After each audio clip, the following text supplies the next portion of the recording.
Hi everyone, welcome to Outgrow's Market of the Month. I'm your host, Dr. Saksham Sharda. I'm the creative director at outgrow.co. And for this month, we're going to interview Hiro Tien, Apurva Tornadula, and Michelle Liu, who are the co-founders at Viralspace.ai. Thanks for joining us. Thanks for having us. Thanks for having us. All right, so we're going to start with a rapid fire round just to break the ice. Each of you get 3 passes. In case you don't want to answer a question, you can just say pass. But try to keep your answers to one word or one sentence only, okay? Sounds All right, good. so I'm going to start with the first question now. It's going to start with Hiro. How long does it take you to get ready in the mornings?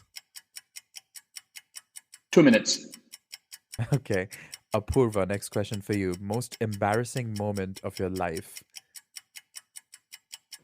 Oh, this is a hard one. I think I forgot a speech when I was giving it in a presentation in college. So definitely that. Okay. Michelle, how many hours of sleep can you survive on? I like to get a good night's sleep, so I aim for 8, but maybe 6 to 7. Okay. Back to Hiro. The city in which the best kiss of your life happened. Probably Venice in Italy. Wow, romantic. Okay. Apurva, pick one. Mark Zuckerberg or Jack Dorsey? Jack Dorsey. Okay. Michelle, the first movie that comes to your mind when I say the word ambition. Man, maybe the McDonald's founder movie. I really liked that one. Oh, wow, I haven't seen that, but okay. Hiro, back to you. When did you last cry and why? Oh my God. Honestly, I don't remember. Probably 15 years ago, and I don't know, maybe 20 years ago when I was last hit by my mom. Likely, haven't been crying since. Okay. Apurva, the biggest mistake of your career. You know, I don't feel like I've made any, and if I have, I don't know it yet. Okay. All right, back to Michelle. How do you relax? Well, during normal times, I like to go to ballet classes. That's something I've done my whole life, but during quarantine, I switched over to yoga. Okay. Hiro, how many cups of coffee do you drink per day? On average, 2. Okay. Apurva, a habit of yours that you really hate. Let's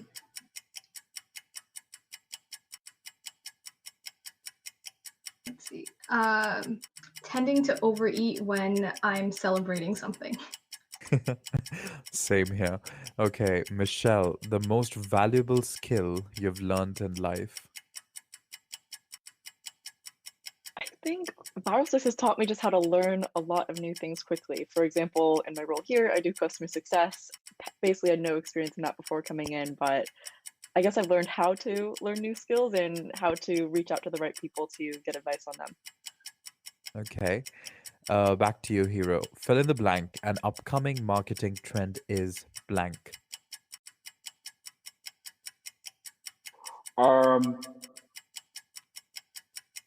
A cookieless future. Okay. And finally, Apurva, your favorite Netflix show. Ooh, I was a huge fan of the Karate Kid movie, so I enjoyed watching Cobra Kai. Okay. All right, that's the end of the rapid fire round, and you all scored 10 on 10, so there's that. And it's time for the bigger questions now. The first question is, how did Viralspace.ai start? What has been the company's greatest success so far? Yeah, no, happy to share a quick background Anyone on. can answer now, yeah? Yeah, happy to share a quick background on the company and then how we got started. So basically, the 3 of us met at Stanford while we were completing our degrees. That's probably 1.5 to 2 years ago. Before Stanford, I was in Southeast Asia, and I co-founded a Groupon equivalent in my home country. So have a ton of digital marketing experience before coming to the Bay, and then Apoorva was working at the forefront of computer vision, researching with Professor Fei Li, the former chief scientist of AI and ML at Google. We both interned at Google one summer and decided to team up. Michelle, on the other hand, had doubled in marketing and at companies like IDEO and Anheuser-Busch. She had a strong background in product design and joined us to kind of fill the gap in product and design thinking that we had. And fun fact, Purva and I met over a spreadsheet, and Michelle and I met over a LinkedIn cold message. And if we go all the way back, that's kind of how it started. Just three of us coming together and wanting to start something awesome in the space. And then early on, we just talked to a ton of digital marketers in the space. These are people like early angels and customer advisors at large brands and Fortune 500s. We, for example, have a founder of a WPP Accord agency backing us. And here's the insights we gather, right? So, it sort of became the thesis of the company as well.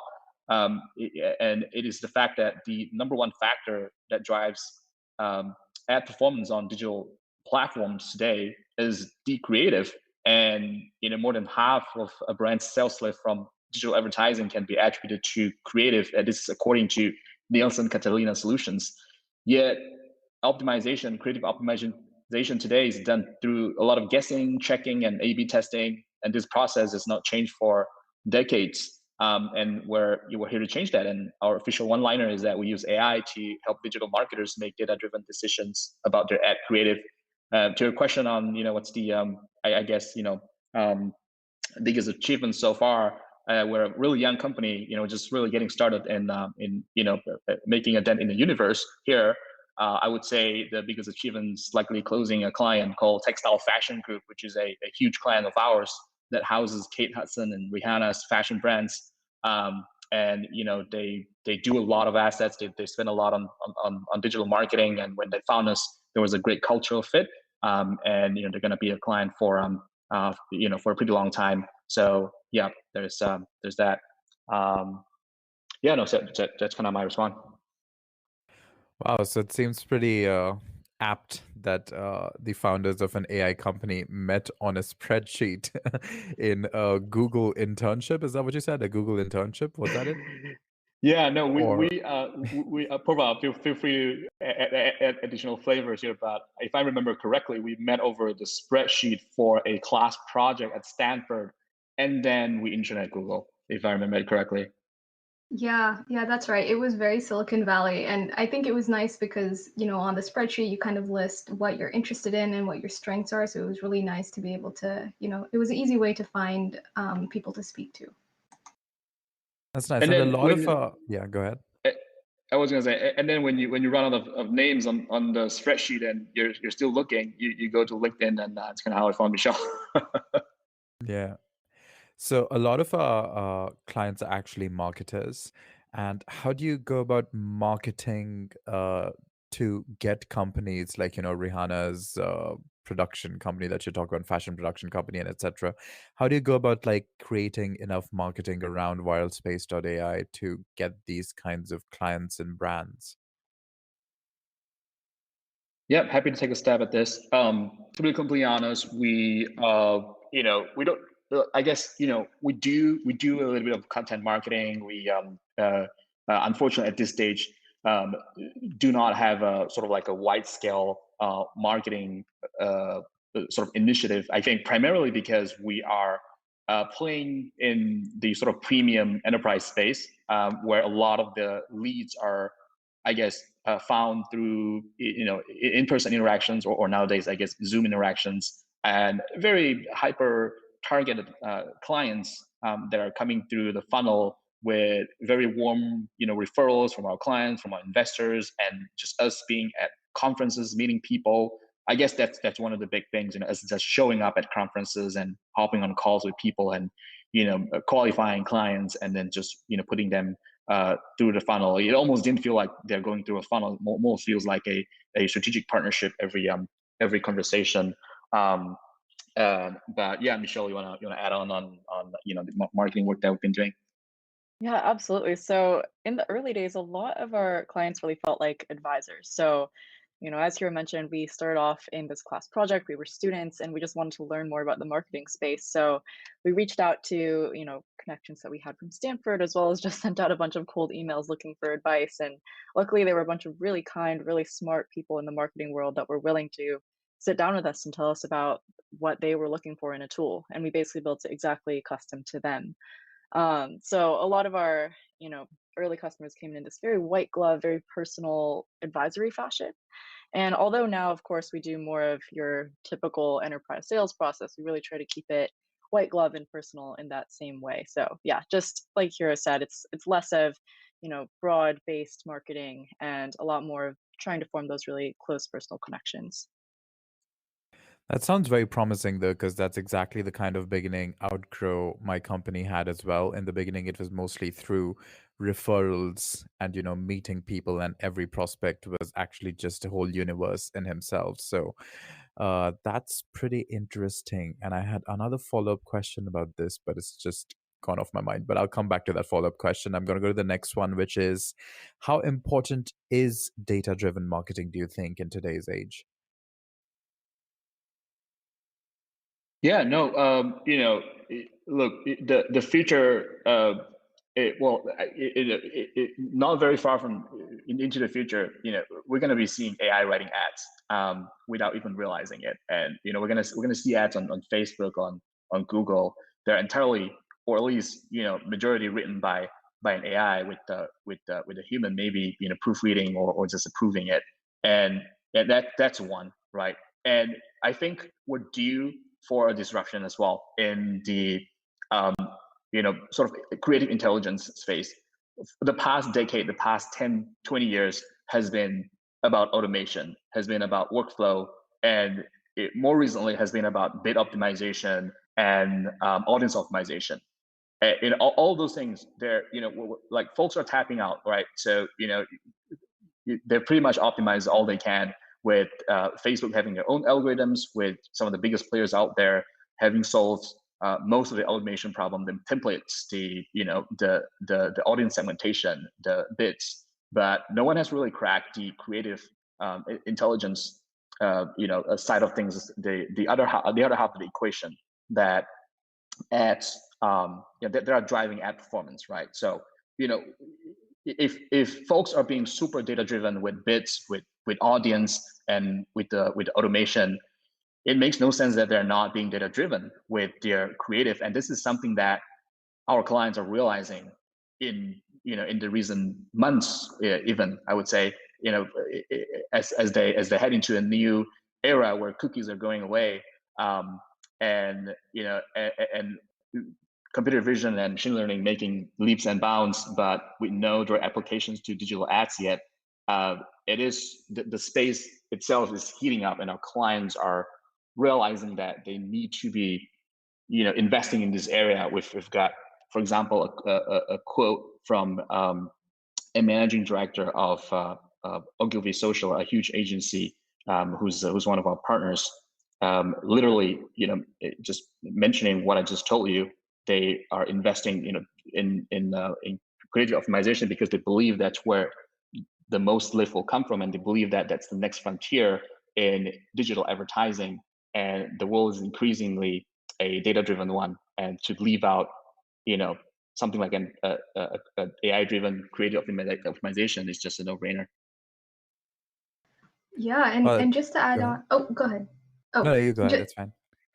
awesome. Yeah, just to add on, like Hiro was saying, like right now, the entire creative space, all of like so many creative decisions are being made on guesswork, and there's a lot of uncertainty of like why an ad actually performed well or why it performed poorly. So that's definitely something that we are working on building into the product. Like there is already a version of that incorporated, and making sure that whatever AI that we're building is explainable and it's transparent and it's fair and we're following all of the best practices is also super important to us in this space. So I was wondering though, so even though you're helping all these partners like Ogilvy that you mentioned, and I keep thinking of Rihanna's brand, so I'm gonna keep mentioning this through the entire interview. Uh, uh, they're using data-driven marketing, like you're saying, but to what extent are you using data-driven marketing to market Viralspace.ai itself, or to what extent do you plan to use it in the future? Because right now you said you're getting most of your client base through these very premium referrals, but at what point are you going to actually start using Viralspace.ai for Viralspace.ai? That is a really interesting question. I think one way we started to tackle that was when COVID first started. We realized that a lot of marketers' budgets were hit hard and we couldn't go through our usual user acquisition channels. So we actually decided to create a bunch of free tools to help marketers with their advertising and helping them adapt it to COVID. So we scraped a bunch of organic social media, mostly across Instagram and Facebook, and we scraped across the Facebook ads library to pull trends in terms of how ads and the creative, the keywords, the even some audience targeting factors were changing across the board in different industries. And that we launched across Product Hunt. We didn't actually run any of our own Facebook ads, but we launched in a bunch of different other channels. And we got a lot of inbound interest that way. And we're sort of able to take what is usually super custom to our clients with our internal tool and make it more available to a broad audience. Does that answer your question? Kind of. I had another question now that actually you mentioned Product Hunt, so my attention went in that direction. I also, well, my show notes tell me that you have also founded other internet companies in the past. How has that helped you build Viralspace.ai? And did you launch those companies on Product Hunt as well, or those products as well? Yeah, no, that's a great question. We did not launch another company on Product Hunt. We launched a COVID dashboard on Product Hunt. Basically, I guess the product Michelle just mentioned earlier. It's a free product that we had on our website.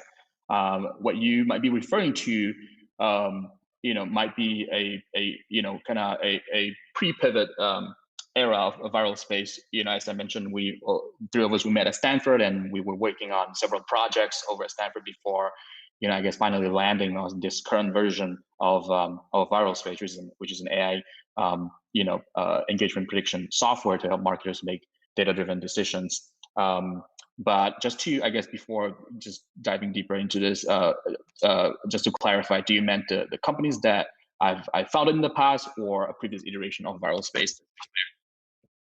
Yeah, I mean, I did get Michelle's the COVID dashboard point that you launched on Product Hunt, but that got me thinking of the companies that you had launched in the past. So yeah, the companies you had launched in the past. If you could talk about those and how they actually helped you build viralspace.ai. Yeah, no, totally. I think Michelle had a past startup experience as well. But on my side, really quickly, I founded the Groupon equivalent of my home country.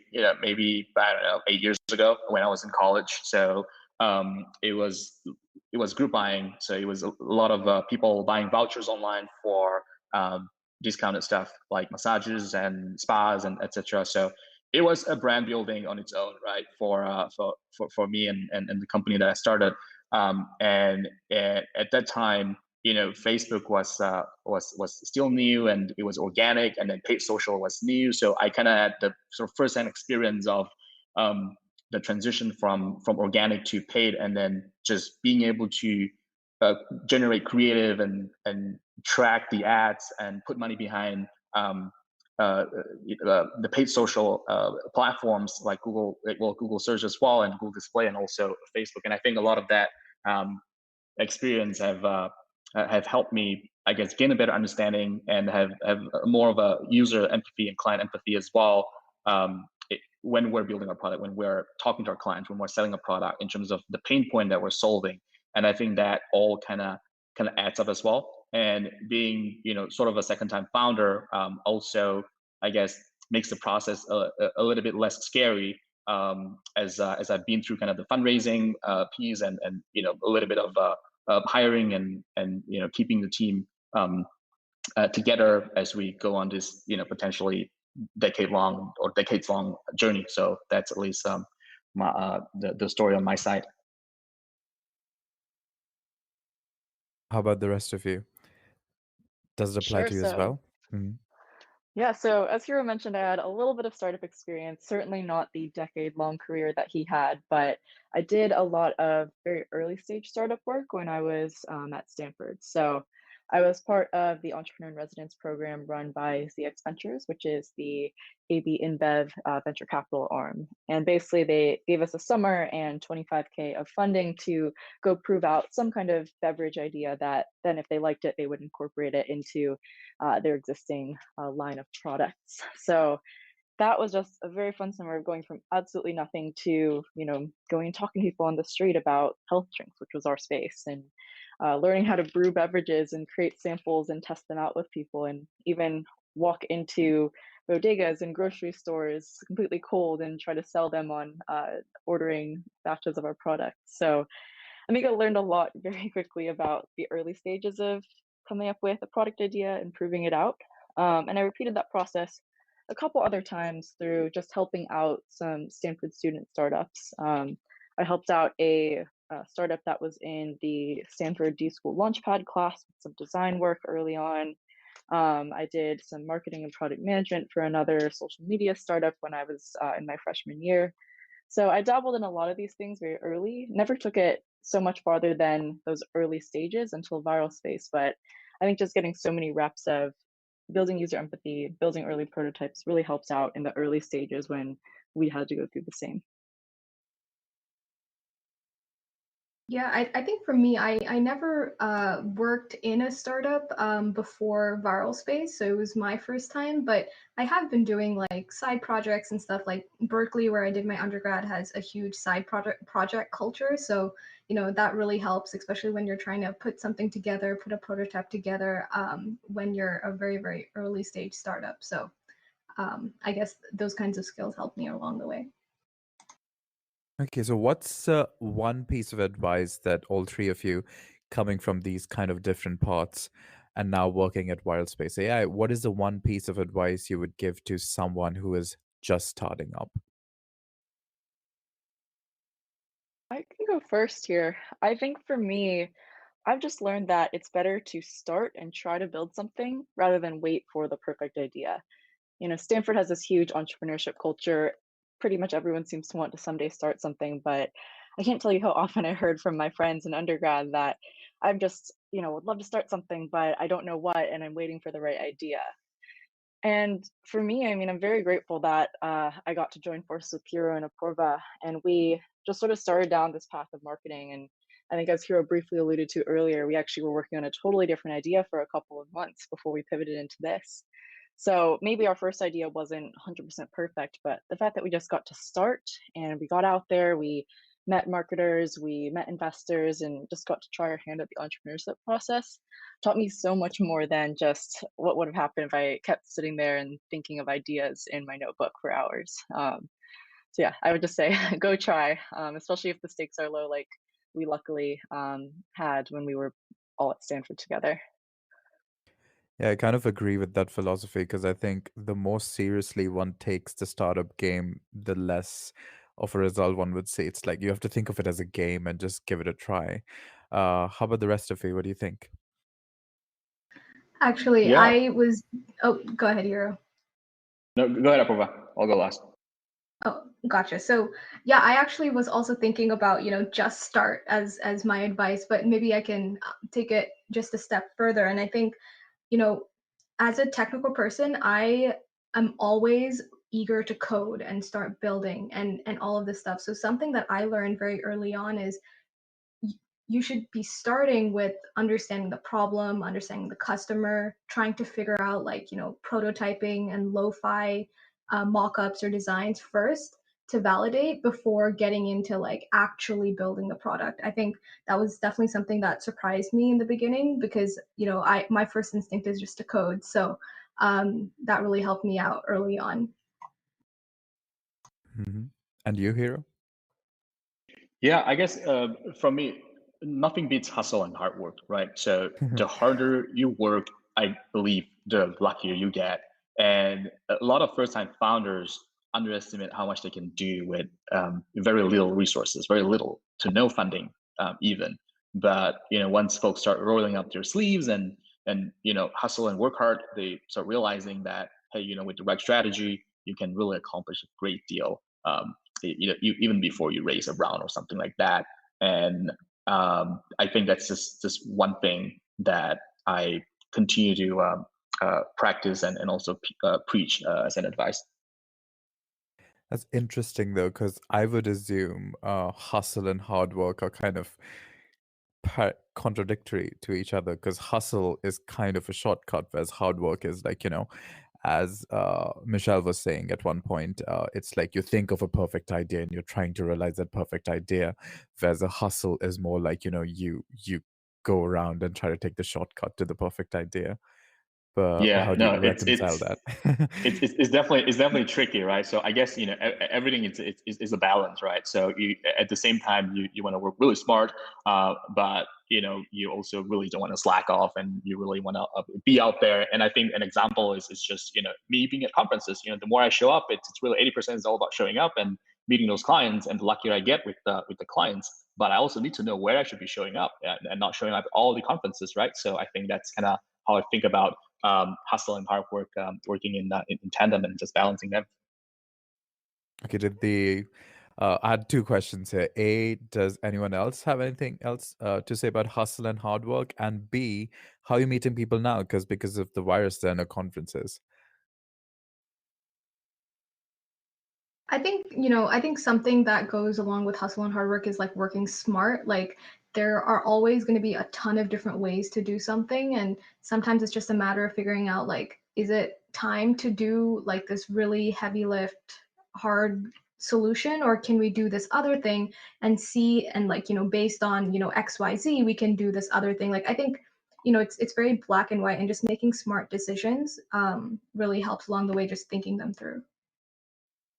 100%. So in our product management processes, we've had to really learn how to prioritize things and even sometimes say no to things. I think in our early days, we were just eager to please our clients. So they would send us an email with our request, and we would drop everything to answer immediately, get the request turned around in an hour. And while that was awesome, we eventually learned that that was really derailing a lot of our initial roadmaps. So we've we've learned, I think, to sort of understand better what is important to do first, how to prioritize things, and like Apurva said, just work smarter as well as still working hard. Sounds good. And Yeah. about the conferences thing, how are you guys handling that? No, totally. Yeah, 12 months ago, if you asked me, I would tell you, hey, we bought some tickets to New York and maybe LA to attend some conferences, but obviously none of that happened because of COVID. And now all the events and summits and conferences that have gone online. We're just there, we're just online, and I think it's a new world. It's interesting. We've been meeting, I guess, majority of our clients, all the clients that we've signed since COVID. We've never met them in person. And I guess it just goes to show, how like what the world will look like over the next couple of years or even decades, and what it looks like to be selling a SaaS product to brands out there, and it can completely be done online. Have you not experienced, because like this is my personal experience, especially with like being a podcast host and also working in a SaaS tool, I've noticed a lot of digital fatigue because of Corona. Like, the last thing I want to do in my free time is attend a webinar, because I don't want to. Like, I want to like do yoga. Like Michelle was saying, it's a way of relaxing. I want to disconnect from the virtual space. So have you noticed that this has had any effect on the pitches that you're making for your software? Yeah, no, totally. Folks are getting a ton more inbounds, a ton more emails, and we are doing a ton more as well. As we get more time back from commute and all.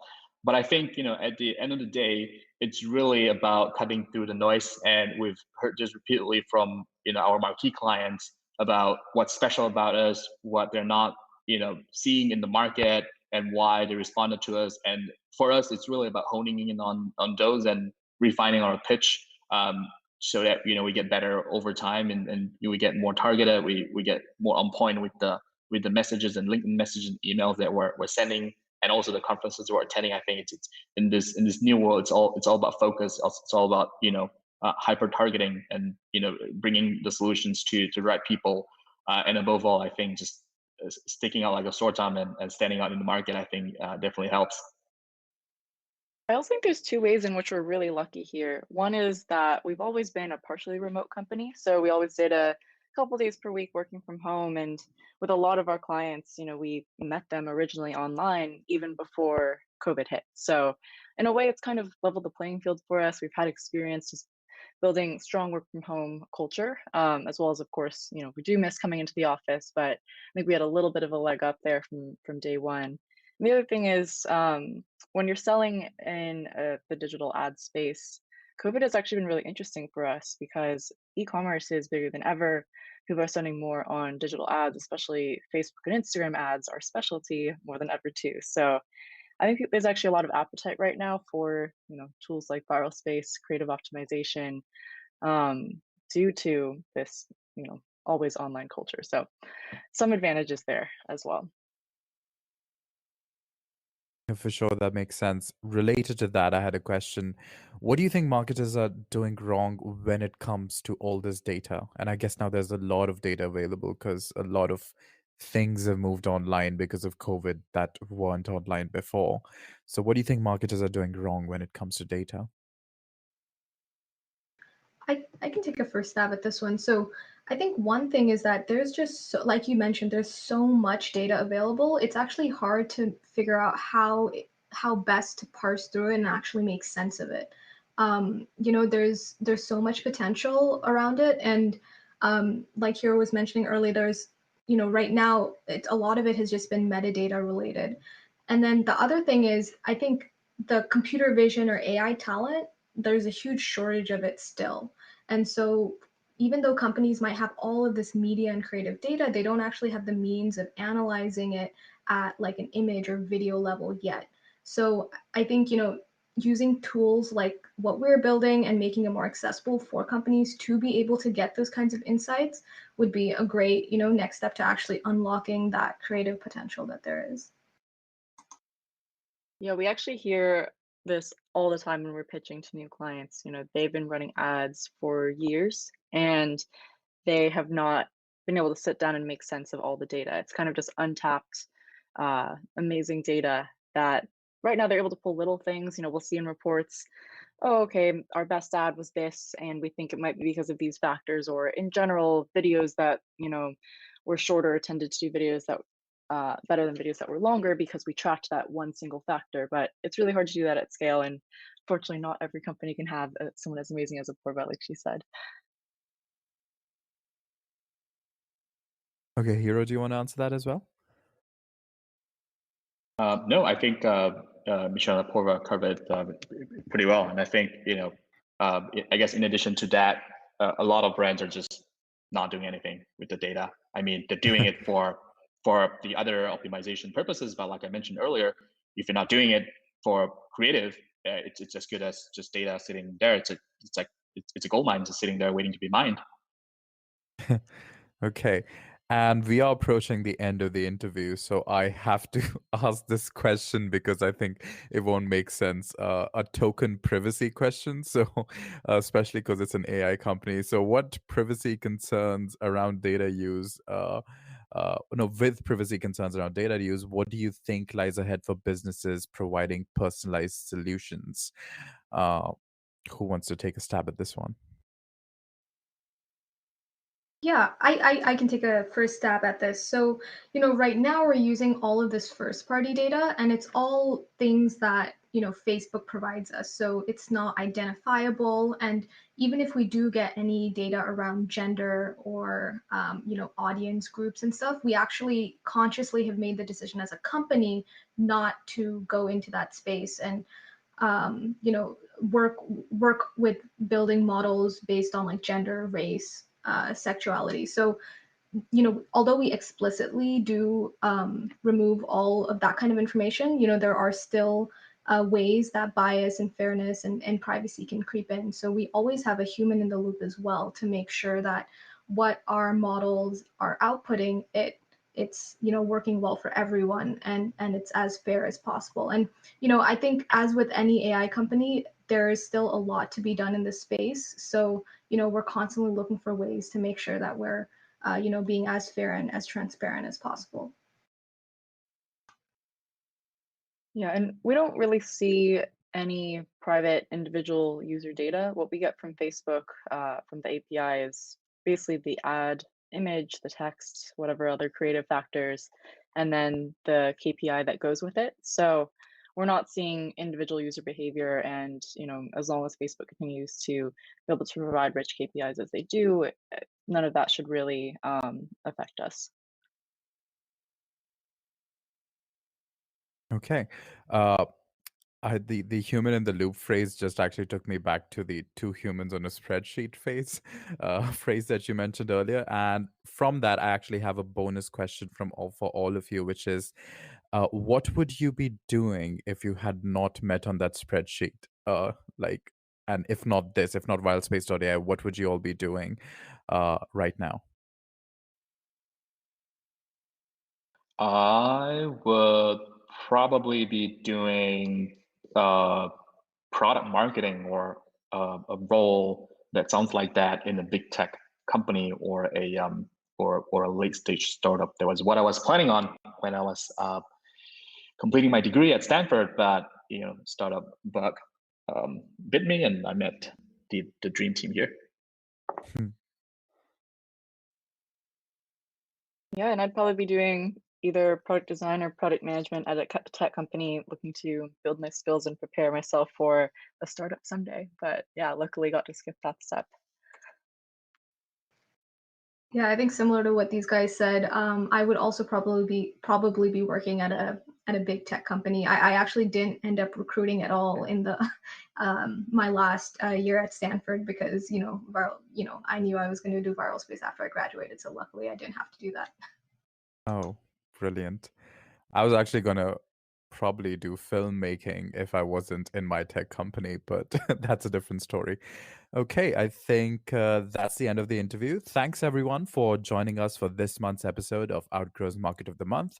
That was Hero Tien, Apurva Dornadula, and Michelle Liu, who are the co-founders at Viralspace.ai. Thanks for joining us, guys. Thanks for having us. Thank Do you. check out Thank you. Do check out their website for more details, and we'll see you once again next month with another Market of the Month. Thank you.